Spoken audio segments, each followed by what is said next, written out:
짧은 영상 하나 보고 말씀 전하겠습니다.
이런 거 할 수 있죠?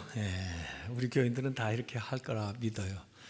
작은 행동 하나가 사람의 마음을 그렇게 만져주고 또 힘이 되게 할 수 있어요. 갈라디아서 5장에 성령의 열매가 나오고 또 육신의 열매가 나옵니다.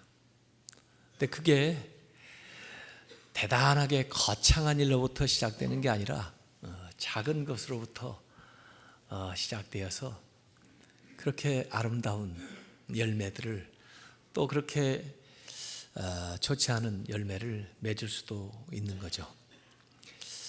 오늘 이제 이 갈라디아서 6장에 들어오게 되면 바울은 그 전에 교리적인 무슨 신앙상의 여러 가지 이야기를 했지만 그것을 실천적으로 실제 생활 속에서 어떻게 실제로 옮겨 나갈 것인가에 대해서 우선 오늘 읽은 본문에 보면 4가지 정도로 구체적인 지침을 우리에게 마련해 주고 있습니다. 성령을 따라 살라고 했는데 성령을 따라 살아가는 사람들은 하나님의 영광을 드러내는 삶이죠. 헛된 영광을 구해서 나가는 사람들이 아닙니다. 세상의 헛된 영광, 육신을 따라 살아가는 사람들은 좋지 않은 열매들을 맺게 돼요. 그래서 5장 26절에 형제들아 사람이 헛된 영광을 구하여 서로 격동하고 서로 투기하지 말라는 권명이 나와요. 헛된 영광을 구하게 되면은 서로 화를 내고 싸우게 되죠. 또 그러다 보면 서로 시기하고 경쟁하게 되는 거예요. 이제 그런 관계성 속에서 살지 말고 이렇게 구체적으로 삶에서 믿음을 풀어내라 하고 4가지를 얘기하는데 첫 번째 6장 1절에 형제들아 사람이 만일 무슨 범죄한 일이 드러나거든 신령한 너희는 온유한 심령으로 그러한 자를 바로잡고 너 자신을 살펴보아 너도 시험을 받을까 두려워해야 그랬습니다. 오늘 이 말씀의 전제는 사실은 누구나 다 잘못한다는 겁니다. 크고 작은 잘못, 죄의 차이는 있어도 이 세상 사는 사람 치고 죄 없는 사람이 없어요. 물론 그것이 드러나기도 하고 그냥 감추어져서 모르는 것일 수는 있어도 우리 모두는 허물이 제각각 있는 사람들입니다. 그런데 우리 가운데 또는 믿지 않는 사람이라 할지라도 그 범죄한 것이 드러났을 때 어떻게 해야 되느냐 하는 거예요. 뭐 그냥 못 본 척하고 묵인하라는 것도 아니고, 또 그렇다고 해서 그걸 정죄하고 또 심지어 더 나아가 심판하는 그런 교만한 자리에 서지 마라 하는 거죠. 그들이 잘못했을 때, 그들이 잘못하는 것을 보면 우선 자기를 비춰보라는 겁니다. 그래서 다른 사람의 허물은 자기를 비춰보는 거울로 삼으라는 거예요. 왜냐하면 나에게도 그런 허물이 있기 때문에. 교회 안에서 참 좋지 않은 일도 종종 일어나고, 또 최근에는 뭐 교회 지도자들 가운데 잘못된 것들이 자꾸 이렇게 보도되다 보니까 사실 좀 부끄럽기도 하고 또 화가 나기도 해요. 그런데 그냥 화를 내고 그냥 정죄하고 심판하는 자리에 서서는 안 된다는 겁니다. 오히려 그들의 잘못을 통해서 나 자신을 한번 비춰봐야 된다는 거예요. 나도 그런 행동을 하지 않았나, 드러나지 않았을 뿐이지 나도 그런 생활을 하지 않았나, 또는 행동은 안 했다 할지라도 그런 생각을 하고 살지는 않았나 하는 것을 한번 보고 성찰하라는 겁니다. 요새는 누가 뭘 잘못을 하면 그냥 신상털기를 한다는 거예요. 또 그냥 인터넷에 올려가지고 그냥 악성 댓글들을 다 달고, 입에 담지 못할 그냥 욕설을 다 퍼붓고 문자 폭탄을 날리고, 이제 그런 일들이 많이 일어나는데, 예수님이 계실 때에도 이 율법주의자들, 서기관과 바리새인들은 뭘 잘못한다고 그렇게 정죄하면서 비판을 하는 경우가 많았어요. 가늠하다가 현장에서 잡힌 여인, 요한복음 8장을 보면 그 남자는 어디 가고 그 약자인 여자를 데려서 사람들에게 다 망신을 주고, 그 다음에 돌로 쳐 죽여야 된다. 그래서 그 여자를 위협을 하면서 심지어 예수님조차도 같이 엮으려고, 율법에는 돌로 치라고 그랬는데 당신은 뭐라고 하겠습니까? 하고 물어보는 대목이 거기 나와요. 그때 예수님은 뭐 율법을 지켜라, 지키지 마라, 율법이 너무 과한 걸 요구한다, 뭐 그런 얘기 하시기 전에, 그래, 그러면 너희들 가운데 죄 없는 자가 먼저 돌을 들어 그 여인을 치라 그러시잖아요. 그 말씀은 뭐예요? 그 여인의 허물을 통해서 자기를 성찰해 보라는 거죠. 자기를 비춰보라는 거예요. 너는 숨어서, 너는 생각으로 그 여인보다 더한 일 혹시 안 했어? 하는 거죠. 그 양심의 가책을 받아가지고 그들이 하나씩 물러갔다는 기사가 거기에 나와 있습니다. 그래서 예수님 우리에게 오늘 바울은 우리에게 권면하는 겁니다. 신령한 너희는, 은혜 받았다고 하는 너희는, 믿음 생활하고 있는 너희는, 성령 충만하는 너희는 어떻게 해야 되느냐? 여기 온유한 심령으로 그러한 자를 바로잡고 그랬어요. 온유, 앞에 성령의 9가지 열매를 얘기했는데 거기에 온유가 나와요. 이 온유는 뭡니까? 무기력한 게 아니에요. 힘이 없는 게 아니에요. 분별력도 있고 힘도 있지만 겸손하게 부드럽게 표현해내는 것이 온유예요. 그래서 온유하게 그들의 잘못을 바로잡는다는 것이 뭐냐면, 요새 뼈가 어긋나게 되면은 고통스럽죠. 그럴 때 이걸 교정을 해주는 거, 그 뼈 어긋난 것을 잘 바로잡는 거, 이걸 이제 바로잡는다고 해요. 그래서 교정을 해주라 이게요. 근데 이 교정해주는 단계가요, 간단한 게 아니에요. 오늘 이 본문을 루터는 이렇게 주석을 했습니다. 그에게 달려가서 당신의 손을 내밀고 그를 다시 일으키고 친절한 말로 그를 위로하면서 어머니 같은 팔로 안아줘라, 이렇게 이걸 해석을 했어요. 예수님도 이 마태복음 7장 산상수훈에 보면 다른 사람이 잘못했을 때 그냥 정죄하고 비판하지만 말고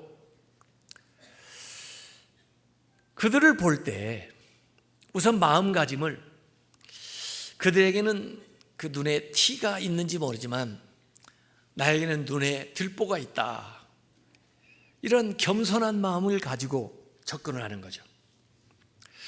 그럴 뿐만 아니라 우선 내 눈에 있는 들보를 자신을 성찰해서 자신을 깨끗하게 성결하게 하고 제거하고, 그 다음에 그와 나 사이에 신뢰의 관계를 형성을 하고, 그 다음에 내가 그에게 말하는 것을 아주 지혜롭게 기술적으로 표현을 잘해서 그의 예민한 눈에 들어있는 그 티를 빼내야 된다는 거예요. 그래서 먼저 너 자신 손을, 또 보는 안목을, 그리고 그와의 관계를, 그리고 그에게 충고하는 그 기술을 잘 익혀서 겸손하게 그 예민한 부분이니까 잘 그의 티를 빼내라 하는 것이 예수님의 말씀이에요. 그래서 마태복음 7장 5절에 외식하는 자여 먼저 네 눈 속에서 들보를 빼라, 그 후에야 밝히 보고 형제의 눈 속에 있는 티를 빼리라, 이렇게 얘기를 하셨어요. 그러니까 전혀 그 사람에 대해서 무관심하게 지나가는 건 아니지만 교정해 주는 그 단계가 이만한 준비가 되어 있어야 된다는 거죠.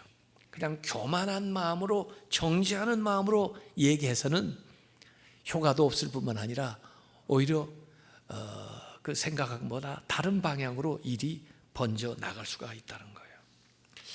다른 사람들의 실패, 다른 사람의 잘못하는 것을 그렇게 기뻐하고 자기하고 비교해서 다른 사람보다 자기가 의롭다 하는 것을 드러내려고 하는 그런 태도는 온당치가 못하다 하는 거죠. 누가복음 18장 11절에도 예수님께서 바리새인들이 기도하는 모습을 얘기했어요. 그들은 서서 따로 기도하여 이르되 하나님이여, 나는 다른 사람들 곧 토색, 불의, 간음하는 자들과 같지 아니하고 그 옆에서 기도하는 이 세리와도 같지 아니함을 감사하나이다. 이 기도가 진짜 하나님께 드려질까요? 아니, 세상에 정말 요상한 감사도 다 있어요. 이러한 기도는 하나님께 응답되지 않는다, 예수님께서 말씀을 하셨어요. 그래서 필립스라고 하는 분은 오늘 본문을 어떤 우월감도 갖지 말고 너 자신이 그 일을 통해서 시험을 받지 않도록 스스로 먼저 경계하라, 이렇게 이야기를 하고 있습니다. 그래서 첫 번째, 다른 사람이 잘못했을 때 우리 모두 다가 허물이 있다고 하는 사실을 알고 온유한 마음으로 그의 잘못을 잘 교정해 주라, 또 필요하면 용서해 주라 하는 것이 첫 번째 바울이 우리에게 주는 교훈이에요. 두 번째 우리 생활에 주는 교훈은 6장 2절입니다. 너희가 짐을 서로 지라, 그리하여 그리스도의 법을 성취하라 그랬습니다. 이것도 모두에게 짐이 있다는 것이 정제되어 있어요. 크고 작은 차이지 모두 다 인생들은 나름의 짐을 지고 살고 있으면서 그 짐을 어떻게 해결해야 되나 알지 못해서 어려워합니다. 다른 사람이 짐을 지고 갈 때 무관심하지 말고 냉담해하지 말고 관심을 가지고 다가가서 그에게 도움을 주라고 하는 거예요.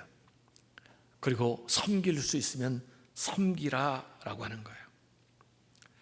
그래서 그의 짐을 대신 주준다는 것은 그의 삶을 내가 용납해 주는 것이고, 우리 피조 세계의 현실을 인정하고 살아가는 거예요.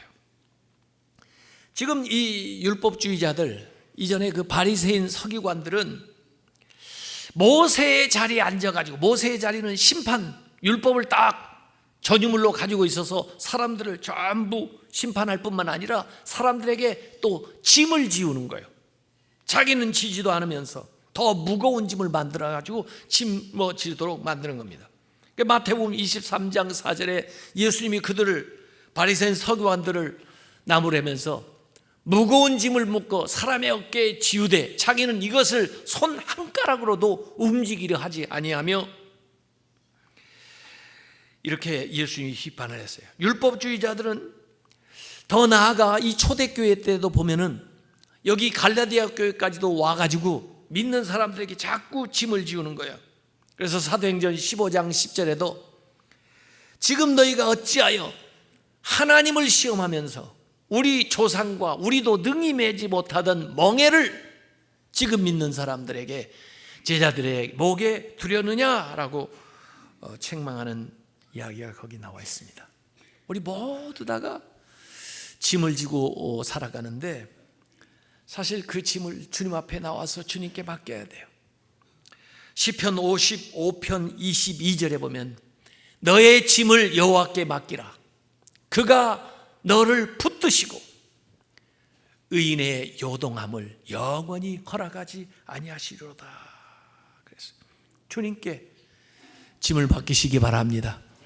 물론 죄도 주님께 맡겨야 되지만 우리의 무거운 짐들, 그게 뭐예요? 육체 그 장애를 가지고 계세요. 또 해결하기 어려운 문제가 가정에, 사업에 있으세요? 또 고민하는 게 있으세요? 질병이 있으세요? 또 슬픈 게 있으세요? 또 가난, 이런 문제들을 다 주님께 가지고 나오는 거예요. 예수님이 우리를 초대했습니다. 마태복음 11장 28절에 수고하고 무거운 짐진 자들아 다 내게로 오라. 내가 너희를 쉬게 하리라. 주님이 우리의 짐을 맡겨주시는데 그 외에도 우리가 서로 살펴가지고 무거운 짐을 지고 가는 분이 있으면 같이 짊어지고 같이 나누어지고 또 지는데 힘을 낼 수 있도록 격려를 해주라. 그래서 여기 서로 하라는 말씀이 굉장히 강조되어 가지고 나와 있어요. 신앙생활 혼자 할 수 없어요. 더불어 상호성을 띠고 내 중심보다는 이타적인 마음을 가지고 같이 짐도 나눠주면서 우정도 나누면서 사역도 해나가는. 그래서 로마서 15장 1절에 보면 바울이 믿음이 강한 우리는 마땅히 믿음이 약한 자의 약점, 짐을 담당하고 자기를 기쁘게 하지 아니할 것이라. 자기만을 위해서 살지 않고 다른 사람, 이타적인 생각을 가지고 살아가는 사람이 믿음이 좋은 사람이다 하고는 얘기해요. 그래서 바울이 주는 두 번째 명령은 서로 짐을 져주어라 하는 겁니다. 그런가 하면 세 번째도 이것과 연관되어 있어요. 4절과 5절에 얘기를 하는데 4절에는 각각 자기의 일을 살피라고 했고 5절에는 각각 자기의 짐을 지라고 했어요. 서로 짐을 지어주라고 하더니 그 다음에 각각 자기를 살펴서 자기의 짐을 지라고 얘기를 해요. 이게 무슨 관계가 있을까요? 물론 여기 짐이라고 우리 한국말로 표현이 되어 있으니까 2절에 나와 있는 짐이나 5절에 나와 있는 짐이 같은 짐인 것 같지만 원어 헬라어로 보면 표현이 좀 달라요. 2절에 나오는 짐은 바로스라고 표현되어 있는데 이 바로스라는 것은 무거운 짐이에요. 무거운 짐, 혼자 들기 어려운 무거운 짐이에요. 5절은 포르티온이라고 되어 있는데, 이 포르티온이라고 하는 말에서 나온 영어가 포터블입니다. 포터블. 휴대할 수 있는 거죠. 가벼운 거예요. 그게 포러블. 자기 몫에, 자기가 감당할 수 있는 것의 짐은 각자 짊어지라는 거예요. 그러니까 자기 책임을 회피하지 말고, 자기 것조차 남에게 갖다 지우지 말고, 자기가 할 수 있는 것은 책임지라는 거예요. 게으르지 말고 자기 일은 감당해 나가라는 거예요. 또 자립할 수 있는 그런 능력과 의지를 가지고 있어야 된다는 거예요. 그래서 책임적으로, 주도적으로 일을 해야 되는 거죠. 그러니까 두 번째와 세 번째 사항은 서로 균형을 이루어야 됩니다. 또 분별력을 가져야 돼요.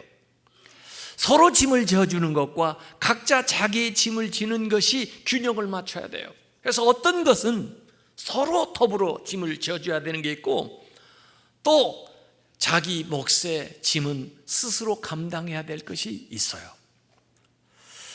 오늘날 우리가 자녀들을 키우는데 너무 부모님들이 희생적으로 잘 하다 보니까 아이들에게 뭘 못 키워줬냐면 자립심을 못 키워줬어요. 학교 다닐 때만 부모가 아이를 따라다니는 게 아니라 요새는 직장도 부모가 찾아간다고 그래요. 직장 상사를 만나고,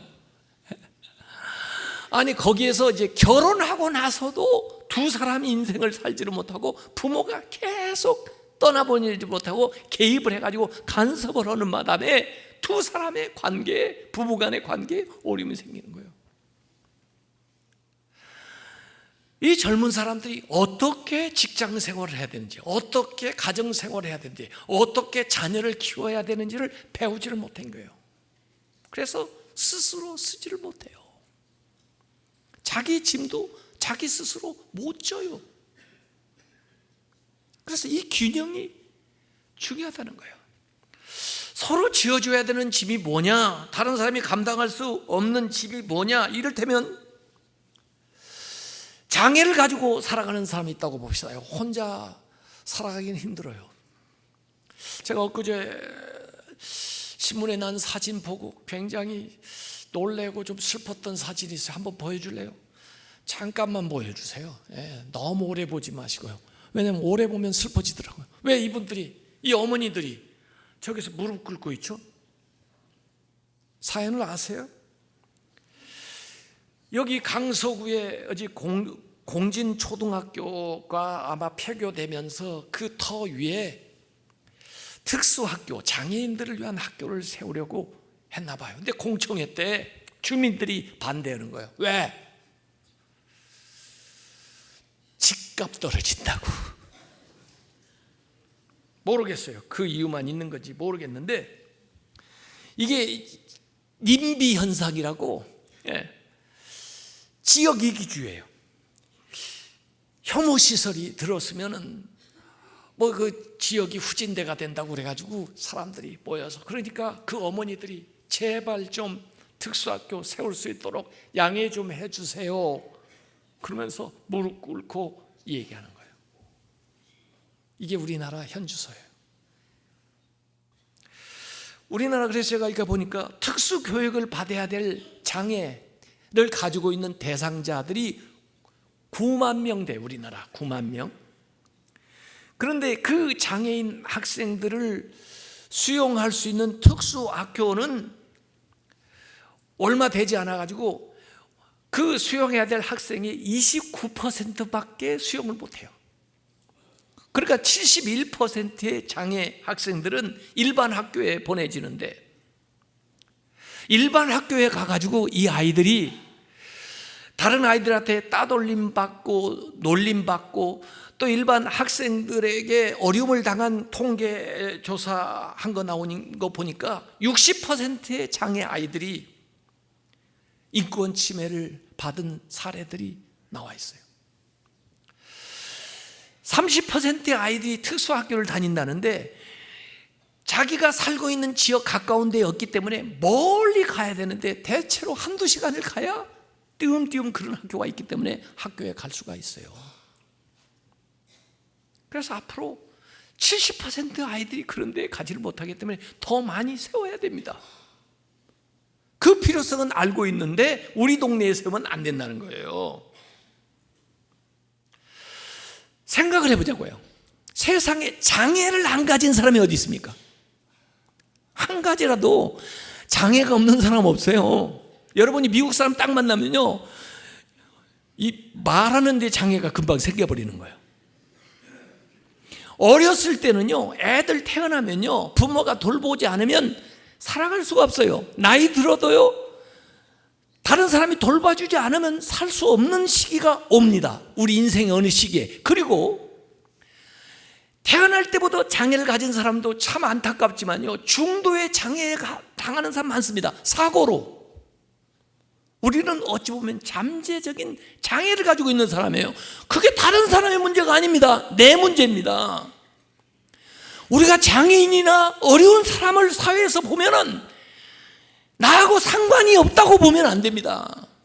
그분들이 내 대신 지금 아파하고 있다, 내 대신 장애를 가지고 있다, 내 대신 가난하다고 생각을 해야 됩니다. 그 짐을 나눠지라는 거예요. 그 짐은 그 사람 혼자 해결을 못하는 무거운 짐이기 때문에 절대로 값 안 떨어집니다. 집값 안 떨어집니다. 통계가 나왔더라고요. 집값 안 떨어진다고. 오히려 그 동네가 살기 좋은 동네가 됩니다. 장애를 가지고 사는 사람도 살 수 있는 세상이 좋은 세상입니다. 어려운 사람들도 마음껏 활개를 펼 수 있는 그 동네가 좋은 동네입니다. 왜 그게 혐오 시설입니까? 좋은 시설입니다. 우리 예수 믿는 사람들은요, 절대로 그런 거 반대하는데 나서면 안 됩니다. 오히려 그 일들이 진행되는데 도움을 줘야 그게 남의 일이 아니에요. 우리가 나누어서 져야 될 짐이에요. 물론 스스로 질 수 있는 짐은 자기가 져야 돼요. 하나님 앞에 자기가 책임져야 될 건 책임져야 됩니다. 자기를 돌아보고, 그래서 잘 분별해서 해야 돼요.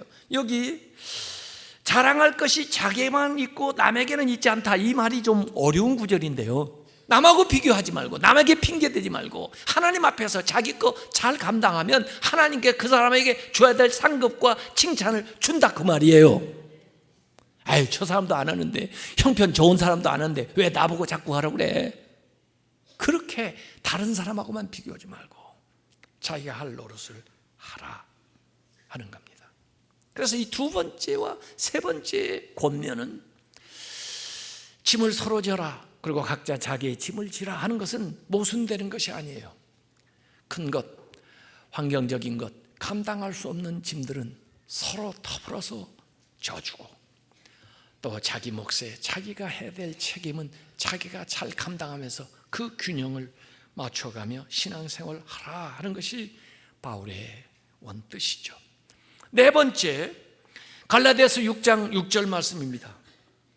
가르침을 받는 자는 말씀을 가르치는 자와 모든 좋은 것을 함께하라. 이때 말씀을 가르치는 전도자들이 대개 유랑 전도자였어요. 그래서 주님이 가라는 곳에 가서 말씀을 전하는데 환영하고 맞이해주면 그곳에 거하면서 먹을 것 주면 먹고, 그렇게 하면서 사역을 했어요. 예수님이 실제로 제자들을 파송할 때 그랬어요. 많은 짐 배낭에다 꾸려가지고 가지 말고 그냥 믿고 가라. 영접하면 거기서 먹을 거 주면 거기서 먹으면서 일하고, 또 그러지 않으면 다른 동네 가서 하고, 그렇게 해라 그랬어요.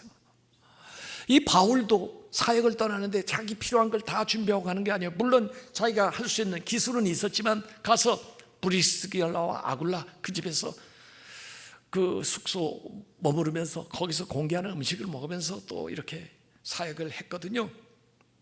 예수님이 누가복음 10장 7절에 보면 제자들 파송하면서 그 집에 유하며 주는 것을 먹고 마시라, 일꾼이 그 싹을 받는 것이 마땅하니라 그랬고, 바울도 고린도전서 9장 11절에 보면 우리가 신령한 것을 뿌렸은즉 너희의 육적인 것을 거두기로 과다하겠느냐. 그래서 사역하는 사람들이 그 사역을 통해서 사역 필요한 것을 공급받도록 그렇게 말씀을 했어요. 그래서 실제로 예수님도 보면은 그렇게 사역을 하셨습니다. 제자들과 함께. 마르다 집에 갔을 때 마르다는 먹을 음식을 장만해서 대접을 하고, 마리아는 예수님 앞에 앉아서 말씀을 들어주는 대접을 하고, 그 예수님은 말씀을 가르치고, 이렇게 해서 사역을 하는 거예요. 그래서 말씀을 가르치는 자들을 존중하라 이거예요. 그들의 필요한 것들을 공급해 주라는 거예요. 이 예루살렘 교회가 영적인 것을 통해서 안디옥 교회나 또 다른 교회들 이렇게 도왔기 때문에 예루살렘의 기근이들하고 어려울 때는 안디옥 교회가 자기들의 모교인 예루살렘 교회를 물질적으로 구제 헌금을 모아가지고 보내는 거예요. 그래서 영적인 것도 나누고 물질적인 것을 나누면서 여기 함께 한다는 것이 코이노니아인데 교제가 이루어지는 거예요. 여기 말씀을 들으면서 우리가 말씀 안에서 교제가 이루어지고요, 말씀 끝나고 아래에서 식사를 하면서 음식을 나누면서 또 그 안에서 함께하는 코이노니아가 이루어지는 거죠. 제가 미국에 가서 유학을 하는데요, 사실 공부하기에도 힘들어요. 왜? 가져온 것이 없기 때문에. 그런데 하나님 말씀대로 한번 실험을 해보려고 저는 갔을 때부터 난 아르바이트를 하지 않고 오히려 시간 나는 대로 전도하러 다니자. 가지고 전도로 돌아다녔어요. 그랬더니 한 사람 한 사람 전도가 되고, 그러면서 조그마한 개척교회가 됐는데, 저는 아르바이트 한 번도 하지 않았는데 전도하는 일만 계속 했는데, 개척교회를 섬겼는데 물질적으로 필요한 게 한 번도 부족한 적이 없어요. 공부를 다 마칠 때까지 모든 게 다 공급이 됐어요. 어떻게 그게 가능하나? 큰 교회도 아니고 무슨 기성교회도 아닌데 개척교회 또 전도하는 일을 통해서, 그래서 하나님 말씀을 체험한 거죠. 하나님께서 역사하시는구나. 또 그들도 은혜를 받는 거죠. 거기에 참여하면서 하나님이 주시는 은혜를 체험하는 거예요. 그렇기 때문에 예수님께서 제자들을 그런 식으로 파송을 하는 겁니다. 그래서 여기 영적인 것과 물질적인 것을 같이 공유하고 또 나누면서 신앙생활을 하게 되면은 서로 부족한 것이 없도록 모든 것들을 감당해 나간다는 거죠. 그래서 상호 존중하는 거예요. 자기의 일을 서로 존중해 주는 거예요. 그 사람의 일을 서로 존중하고 서로 필요한 사람이 되어가는 거, 이게 교회 안에서의 아름다운 거다 이게요. 그래서 네 가지를 얘기를 한 겁니다. 잘못했을 때 어떻게 해야 되느냐? 온유한 심령으로 바로잡아주고, 용서할 것이 있으면 용서해 주라. 짐을 지고 있는데 큰 짐은 나눠주고 각자의 짐은 스스로 지고, 그리고 사역, 교회, 영적인 것과 물질적인 것을 같이 코이노냐 해라. 이게 바울이 얘기하는 겁니다. 이렇게 살아가는 사람, 이런 사람들은 성령으로 심는 사람이에요. 이렇게 살지 않는 사람들은 육신으로 심는 사람이에요. 그래서 마지막에 그걸 바울은 갈라디아서 6장 7절에 사람이 무엇으로 심든지 그대로 거두리라 하고, 두 가지 종류의 심는 것을 나오는데 6장 8절에 자기의 육체를 위하여 심는 자는 육체로부터 썩어질 것을 거두고, 이렇게 성령을 위하여 심는 자는 성령으로부터 영생을 거두리라 그랬습니다. 이 세상은 육체를 위해서 심는 사람이 있는가 하면, 자기의 시간과 자기의 물질과 자기의 모든 재능을 육체를 위해서 쏟아붓는 사람이 있는가 하면, 성령을 위해서 심는 사람이 있는데 자기의 시간과 자기의 물질과 자기의 재능을 하나님의 나라를 위해서, 하나님의 뜻을 위해서 살아가는 사람, 이 심는 두 가지의 방식이 있는데 그들의 결과는 너무나 다르다는 거예요. 육신을 위해서 심는 사람은 결국 파멸, 죽음이지만은 영을 위해서 심는 사람은 하나님의 나라, 영생이라고 하는 이야기를 여기서 하고 있습니다. 자기 육신을 위해 심는 사람들은 이기주의에 사로잡혀 자기에게 함몰되어 있어요. 그리고 세상 삶의 방식이 너무나 세상적이에요. 요새 21세기 우리 한국 사회의 특성을 한번 가만히 보세요. 저는 가만히 보니까 자기에 사로잡혀 자기만 사랑을 해요. 모두 다 자기 중심이에요. 이기적이에요. 너무나. 님비 현상도 그렇지만요, 집단 이기주의인데 개인도 나 조금 나오면 내 가족 내 집 내 교회 전부 이기적이에요. 자기한테 손해가 되는 건 절대로 용납을 안 해요. 죄송해요, 왜 결혼 안 하냐 그러니까 나 하나 살기도 힘든데 어떻게 결혼을 해요 그래. 왜 애를 안 낳냐 그랬더니 우리 부부 살기도 힘든데 어떻게 애를 교육하기에 애를 낳아요. 1억이나 주면 날까. 왜 애들을 안 봐줍니까 그랬더니 아이고 나도 몸이 아픈데 어떻게 손주를 봐줘. 전부 다 자기 중심이에요. 이게 우리나라의 아주 특성입니다. 어쩜 이렇게 이기주의가 팽배한지 모르겠어요. 그 다음에 우리나라 세속주의가 만연되어 있습니다. 이렇게 얄팍하고 이렇게 천박하고 이렇게 문화가 정말 어떻게 볼 수 없는 상황으로 나락으로 떨어져 있는 데가 어디 있는지 한번 두고 보세요. 전부 돈이 그런 데 가서 모든 인간들이 그런 말초적인 쾌락과 욕망에 사로잡혀가지고 전부 돌아다니고 있어요. 소돔과 고모는 저리 가라예요. 우리나라만큼 이렇게 죄악된 세속 문화가 팽배한 나라가 없습니다. 거기에다가 우리나라 물질주의, 자본주의도 못된 것만 들어와가지고 모든 걸 물질로 판단합니다. 물질이 기준이 됩니다. 하여간 이렇게 물질 만능의 사회가 돼버렸어요. 지금요, 도덕도 없어요, 철학도 없어요, 영성도 없어요. 돈만 되면 되는 거예요. 이게 세상입니다. 우리가 살고 있는 세상입니다. 이렇게 살면 어떻게 되는지 아세요? 망하는 겁니다. 죽는 겁니다. 이렇게 심어서 뭘 거두겠어요? 뭘 기대하겠어요?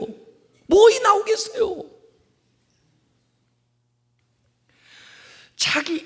자기만 사랑합니다. 이 나르시스라는 신화에 나오는 얘기인데요, 이 나르시스, 이 사람은요, 이 신화에 나오는 거예요. 신은 요정들이 그렇게 좋아하는데도 별로 관심 없고 자기만 좋아하는 거예요. 어느 날 그 숲을 헤매다가 옹달샘에 가서 딱 물을 마시려고 보니까 그 안에 누가 보이는데 너무 아름다운 거예요.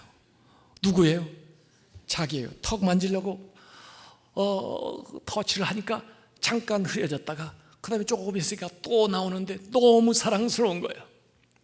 그래서 너무 좋아해가지고 거기에 빨려 들어가는 거죠. 그래가지고 죽었어요. 그래서 그 나르시스가 꽃이 하나 되어 폈는데 그 꽃이 수선화예요. 그래서 이 수선화의 꽃말은 나르시스입니다. 이걸 까라마초가 그려놨는데, 미켈란젤로 까라마초예요. 너무 그림을 잘 그려놨어요. 제가 이렇게 그 그림을 보니까 물가에 손을 딱 대고 그 물을 바라보는데 이 손이 물의 그림자와 같이 만나가지고 하나의 고리를 딱 형성을 했는데 그 고리 안에 자기가 다 들어가 버린 거예요. 무릎도 얼굴도 다 함몰돼가지고 갇혀버린 거죠. 헤어나오지를 못해요. 그래서 그 안에 들어가 죽어버린 거죠. 저도 요새 실험을 해봤는데 아기가 그렇게 거울을 좋아하더군요. 아기들이 거울에 비친 자기 모습을 좋아해요. 그렇게 아마 유아적인 거죠. 아직 자라지 못한 거예요. 자기만 하는 거야. 자기 중심이에요. 자기 세계에서만 인생을 살아가는 존재예요. 모든 것을 자기 인생의 쾌락을 위해서 소진하다가 결국 죽음으로 치닫는 그런 인생 살지 말라는 거죠, 바울은요. 그러지 말고 성령을 위해서 심는 자가 돼. 성령을 위해서 심는 건 뭐냐? 이 세상이 아니라 하나님 나라의 기준에서 이 세상을 살아가는 거예요. 하나님의 뜻을 따라 살아가는 거예요. 성령이 내 안에서 이끄심을 따라서 살아가는 거예요. 오늘 나왔던 말씀 가운데도 그렇게 사는 사람은 온유한 열매를 맺게 되고, 그렇게 사는 사람들은 인내할 수 있고, 그렇게 하는 사람들은 선행, 양선을 할 수가 있는 거예요. 이 주어진 모든 것들을 하나님의 나라와 복음과 하나님의 뜻을 위해서 쓰는 이런 사람들은 결국 영생을 거둔다라고 얘기했어요. 심은 거하고 거두는 거 사이에는 시간이 있어요. 그 과정이 있다고요. 그렇기 때문에 심었다고 금방 거두는 게 아니기 때문에 그 과정 속에, 그 시간 속에 인내가 필요하다. 갈라디아서 6장 9절에 우리가 선을 행하되, 선행을 하지만은 낙심하지 말지니, 인내가 나오는 거예요. 포기하지 아니하면 때가 이름에 거두리라. 씨앗마다 싹을 내는 시기가 다르고 꽃을 피우는 시기가 다르고 열매를 맺는 시기가 달라요. 그것은 그 자연의 법칙에 따라서 또 하나님의 뜻에 따라서 과정이 되어지는 거예요. 그러니까 우리가 심는 것이 중요하고 과정 속에서는 인내하는 거, 포기하지 않는 것이 중요하다 이거예요. 저기 진해에 가면요, 그 영빈관 앞에 모소라는 그 대나무가 있습니다. 그게 잘 자라는데 그게 사실 중국에서 온 대나무인데, 이 모소는요 처음에 이렇게 심어놓고 1년이 지내도 깜깜무소식, 2년이 지내도 깜깜무소식, 3년이 지내도 4년 지내도 깜깜무소식 하다가 죽었나 살았나, 그런데 5년째 되면 사방에서 죽순이 쫙 올라옵니다. 아니 여기다 심었는데 사방으로 그동안 퍼진 거예요. 그 다음에 하루에 30cm씩 큽니다. 6주 만에 15m로 쫙 자랍니다. 그게 모소라는 대나무예요. 그러니까 심먹고 그 다음에 포기하지 않고 인내하면 결국 그 시간에 우리도 놀랄 위대한 역사가 일어나게 된다는 거죠. 그래서 시편 126편 6절에 보면 울며 씨를 뿌리러 나가는 자는 반드시 기쁨으로 그 곡식단을 가지고 돌아오리로다. 그러니까 기회 되는 대로 착한 일을 하라. 기회 되는 대로는 이 얘기는 언제 기다렸다가 기회가 오면이 아니라 기회를 만들어서, 기회를 찾아서 하라는 거예요. 착한 일도요 그냥 앉아서 잘 하게 되지 않더라고요. 찾아봐야 돼요. 살펴봐야 돼요. 그래야 그것도 기회가 주어져요. 그 기회가 주어졌을 때 그걸 딱 포착을 해서 하라는 거예요. 그래야 열매를 맺는다는 거예요. 더구나 이걸 어떻게 해야 되냐, 믿음의 가정부터 해라는 거예요. 믿음의 가정. 수신 제가 치국 평천하처럼 저는 이걸 파문형 경영이라고 하는데, 연못에 돌을 던지고 나서 파문을 일으키며 번져나가듯이 예루살렘, 온 유대, 사마리아 땅끝, 인사이드 아웃, 안에서 밖으로. 자선도 가정에서부터 시작돼야 돼요. 이웃에부터 시작. 그 당시에는 이제 예수 믿는다고 핍박도 받고 어려움을 많이 당한 그런 시절이니까 우리 안에 어려운 사람들부터 돌보기 시작해서 나가라는 거예요. 대개 사람들은요 텔레비전을 보면서는 눈물을 흘립니다. 아유, 저런 불쌍한 사람들이 있네, 도와줄 수 있으면 참 좋겠네. 그런데 그게 돼요? 그냥 생각만 하고 지나가죠. 그러고는 자기가 착한 사람인 줄 알아요. 진작 옆에서는 어려운 사람이 있는데 그건 느끼지도 못하고 도와주지도 않으면서, 그건 위선입니다. 그래서 진정한 자선은 자기 집에서부터 시작되는 거예요. 주변을 살펴보고 그걸 더 밖으로 확장되어 나아가는 겁니다. 그렇게 해서 그 선행이 세상으로 번져 충만하도록 그렇게 나아가라는 것이 바울의 이야기입니다. 그래서 오늘 이제 갈라디아서를 마무리하면서 우리가 실제로 삶에서 실천할 수 있는 아주 쉬운 일부터 이 얘기를 하고 있어요. 모두 다 죄가 많다, 모두 다 허물이 많다. 그걸 어떻게 대할 거냐? 다른 사람의 잘못을 보면은 자신이 스스로 자기를 돌봐 회개할 기회를 먼저 삼고, 그 다음에 정말 온유한 심정으로 그걸 정말 위하는 마음으로 바로 교정 잡아줘라.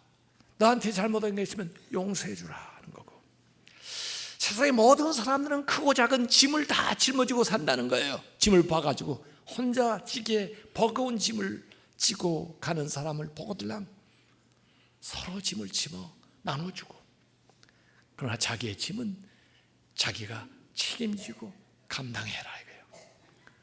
그런가 하면 교회 안에서 신앙생활하면서 역할이 다 다르니까 말씀을 전하는 사람, 또 몸으로 헌신하는 사람, 물질로 헌신하는 사람, 서로 그 안에서 코이노니아가 잘 되어서 공유하고 또 섬기고 나눔으로써 하나님의 나라가 잘 되게 해라. 그것이 성령으로 심는 사람들이라 이거예요. 그게 반대되게 자기만 알고 살아가는 사람은 육체를 위해서 심는 사람이라 이거예요. 성령으로 심어 영생을 거두고 하나님이 주시는 만복을 누리는 성도들 되시기를 주님의 이름으로 축원합니다.